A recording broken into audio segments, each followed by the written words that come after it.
తిరుమల కొండపై చంద్రబాబు కీలక వ్యాఖ్యలు చేశారు. తిరుమల పవిత్రతను కాపాడతామని భక్తులకి హామీ ఇస్తున్నా అన్నారు చంద్రబాబు.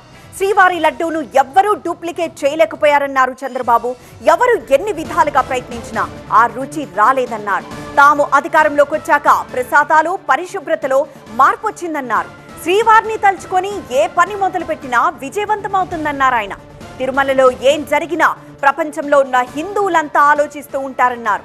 ఇంత భారీ స్థాయిలో అన్నదానం ఎక్కడా జరగదని భక్తుల సూచనల మేరకు చర్యలు చేపడుతున్నామన్నారు చంద్రబాబు.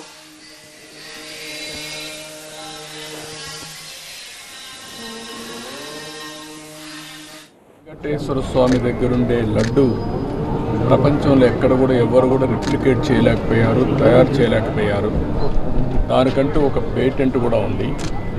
చాలామంది ప్రయత్నం చేసి కూడా ఫెయిల్ అయ్యారు. అలాంటి పవిత్రమైన లడ్డును కానీ, ఇక్కడుండే జిలేబీ కానీ, ఇక్కడుండే మైసూర్ పాక్ కానీ దేనికి దానికి ఒక ప్రత్యేకత ఉంది. వడకు కూడా ఒక ప్రత్యేకత ఉంది. అలాంటి మళ్ళీ ఇవన్నీ కూడా టోటల్గా ప్రక్షాళన చేసి రాబోయే రోజుల్లో ఫీడ్బ్యాక్ కూడా తీసుకుంటాం.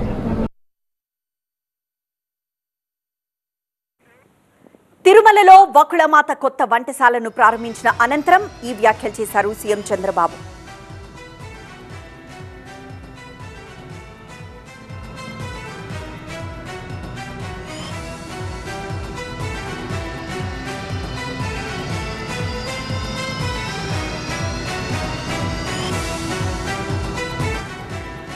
తిరుమల శ్రీవారి బ్రహ్మోత్సవాలు వైభవంగా సాగుతున్నాయి.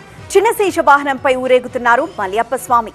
మధ్యాహ్నం 1 గంటకు స్నపన తిరుమంజనం ఉండబోతోంది. రాత్రి 7 గంటలకు హంసవాహనంపై ఉభయ దేవేరులతో మలయప్ప స్వామి దర్శనం ఉంటుంది.